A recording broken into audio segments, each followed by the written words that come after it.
ইয়াৰ পিছত মই দুটা সৰু ঘোষণা কৰিব খুজিছোঁ।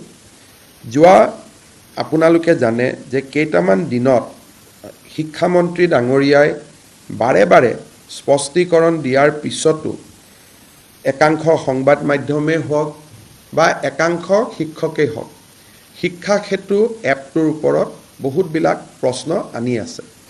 কিন্তু বহুত শিক্ষকে আমাক জনাইছে যে এপটোত কোনো সমস্যা নাই, কিন্তু তাৰ পিছতো একাংশ সংবাদ মাধ্যমত এই বিষয়ে যোৱা এটা বছৰ চৰ্চিত হৈ আছে। আমি এখন আজি চৰকাৰে কমিটি গঠন কৰিছোঁ। এই কমিটিখনত 3জন ব্যক্তি থাকিব। প্ৰফেচাৰ পৰমেশ্বৰ আয়াৰ, তেখেত dean IIT Guwahati, professor Sarat Kumar Patra, তেওঁ director Indian information of technology Guwahati, doctor Hiten Choudhury, তেওঁ কটন কলেজৰ head of the department computer science and information technology. অৰ্থাৎ ৰাজ্যত ইনফৰমেশ্যন টেকনলজিৰ ওপৰত যদি কোনোবা বিশেষজ্ঞ বা কম্পিউটাৰৰ ওপৰত যদি আমি বিশেষজ্ঞ বুলি কওঁ, এওঁলোকতকৈ আৰু ওপৰত বিশেষজ্ঞ আজিৰ দিনত হয়তো আমাৰ ৰাজ্যত 2-4জন থাকিলেও ফটক কৰি পাবলৈ টান হ'ব। এই 3জন ব্যক্তি আৰু য'ত director elementary education will be the member secretary. Director elementary এডুকেশ্যনে মেম্বাৰ ছেক্ৰেটাৰী হিচাপে কাম কৰিব শিক্ষা সেতুৰ গুণগত মানদণ্ডৰ ওপৰত। এটা কোনোবাই সময়ত স্কুলত যাব বেয়া পায়, সেইটো এটা বেলেগ কথা। শেষলৈকে স্কুলত থাকিব দিলে বেয়া পায়, সেইটো এটা বেলেগ কথা। কিন্তু একাংশ সংবাদ মাধ্যমে কৈ আছে নহয় গছৰ ওপৰত উঠি এটেণ্ডেঞ্চ দিব লাগে। এতিয়া যিসকলে এপটো পৰিচালনা কৰিছে তেওঁলোকে মোক জনাইছে যে এইবোৰ একো কৰিব নালাগে, ৰেকৰ্ডখিনি লৈ ল'ব, 4টা বজাৰ পিছত ঘৰত আহিও বস্তুখিনি আপলোড কৰি দিব পাৰি। কোনো গছত বা ঘৰত উঠাৰ কোনো প্ৰয়োজন নাই। কিন্তু গোটেই শিক্ষা ব্যৱস্থাটো যোৱা কিছুদিনৰ পৰা এনেকুৱা এটা পৰিৱেশ কৰি দিয়া হৈছে যে মানে একেবাৰে যেন গভৰ্ণমেণ্টে এটা তগলকি নীতি চলাই আছে।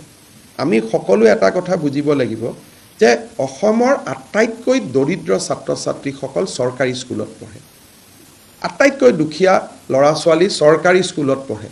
আৰু তেওঁলোকক যদি আমি ন্যায় দিব নোৱাৰোঁ, শিক্ষাই অসমতাৰ সৃষ্টি কৰিব। অকল ধনী মানুহৰ ঘৰৰ ল'ৰা ছোৱালী ডাক্তৰ হ'ব, ইঞ্জিনিয়াৰ হ'ব, আৰু দুখীয়া মানুহৰ ঘৰৰ ল'ৰা ছোৱালী কেতিয়াও ডক্তৰ ইঞ্জিনিয়াৰ হ'ব নোৱাৰিব।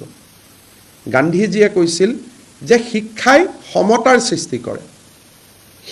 Education has a equalizing effect in our society. কিন্তু যদি চৰকাৰী শিক্ষকসকল স্কুলত নাযায়, তে শিক্ষাই ইমান এটা ডাঙৰ অসমতাৰ সৃষ্টি কৰিব যে সেই অসমতা আমি দূৰ কৰিব নোৱাৰোঁ। আজি মই এটা উদাহৰণ দিছোঁ। প্ৰতিদিন বাতৰি কাকতখনে এই ধৰণৰ কথা লিখে, গছৰ ওপৰত উঠে, গছৰ তলত উঠে। কিন্তু তেওঁৰ বা মোৰ 2টা ল'ৰা ছোৱালীয়ে প্ৰাইভেট স্কুলত পঢ়িছোঁ। গতিকে এই দুখীয়া দৰিদ্ৰ চৰকাৰী স্কুলত পঢ়া ল'ৰা ছোৱালীৰ যিটো প্ৰয়োজনীয়তা যে শিক্ষক এজন তেওঁলোকৰ বাবে মৌলিক অধিকাৰ, শিক্ষকজন তেওঁলোকৰ মৌলিক অধিকাৰ, that is their fundamental rights. গতিকে শিক্ষকজনক সময়ত উপস্থিত থাকিব কোৱাটো চৰকাৰখনৰ বাবে অপৰাধ হ'ব নোৱাৰে। শিক্ষামন্ত্ৰীক তাৰ কাৰণে অপৰাধী সজাব নোৱাৰে। কিন্তু যদি এপটোত কিবা ভুল আছে, ডেফিনেটলি আমি ঠিক কৰিব লাগিব। যদি এপটোত সঁচাই গছৰ ওপৰত উঠিহে এপটোত পৰীক্ষা দিব লাগে, এটেণ্ডেঞ্চ দিব লাগে, দেন শিক্ষা বিভাগে তাৰ উত্তৰ ডেফিনেটলি দিব লাগিব। আৰু শিক্ষা বিভাগো ৰাইজৰ কাঠগড়াত থিয় হ'ব লাগিব।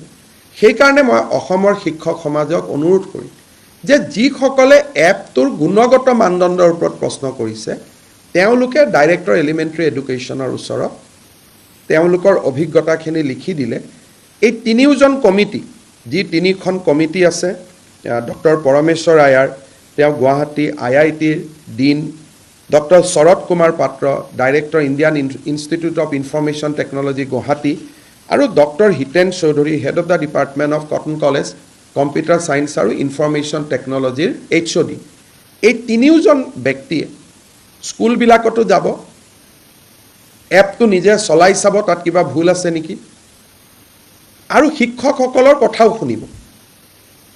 আৰু তেওঁলোকে আমাক সাজেশ্যন দিব যে এপটোত যদি কিবা ভুল আছে আমি কেনেকৈ তাক ইম্প্ৰুভ কৰিব পাৰোঁ। কিন্তু সময়ত যোৱা আৰু সময়ত স্কুলৰ পৰা অহা, ইলেকশ্যনত লাগিলে আমাক ভোট দিয়কে বা নিদিয়ক, সেই বেছিক নীডটোত আমি কম্প্ৰমাইজ কৰিব নোৱাৰোঁ। কাৰণ সি যদি কৰোঁ তেতিয়াহ'লে আমি মুখ্যমন্ত্ৰী আৰু শিক্ষামন্ত্ৰীৰ আসনত বহাৰ আমাৰ কোনো অধিকাৰেই নাথাকিব। কাৰণ আমি ইয়াতে অসমৰ লাখ লাখ চৰকাৰী বিদ্যালয়ত পঢ়া দৰিদ্ৰ শিক্ষাৰ্থীসকলৰ বাবে আমি ৰাজনীতি কৰিছোঁ।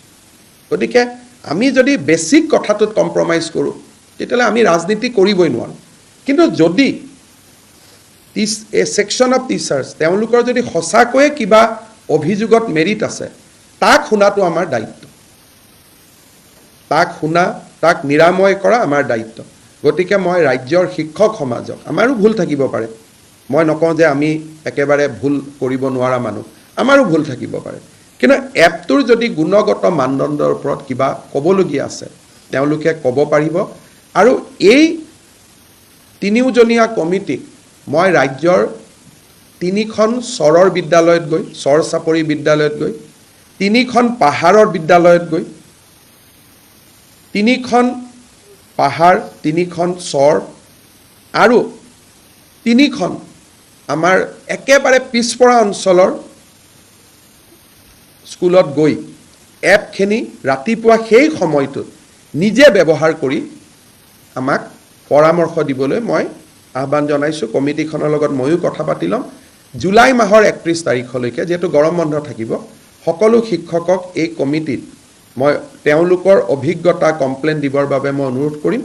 অহা কালি বা পৰহি পেপাৰত ইমেইল একাউণ্ট আদি কমিটিয়ে দি দিব আৰু আমি নিৰপেক্ষভাৱে এই কমিটিখনৰ প্ৰতিবেদন অহা 1 ছেপ্টেম্বৰত ৰাইজৰ আগত আমি প্ৰকাশ কৰিম। যে কিবা যদি বেয়াও দেখিছে এপটোত আমাক কি ক'ব, তেওঁলোকে ক'ব যে দুটা আৰু ইয়াত প্ৰভিজন সোমাই লওক, দুটা ভাল ছফ্টৱেৰ আনক, ভাল কৰক। ভাল কৰাটো আমাৰ কোনো আপত্তি নাই, চ' উইল ডু ডেট।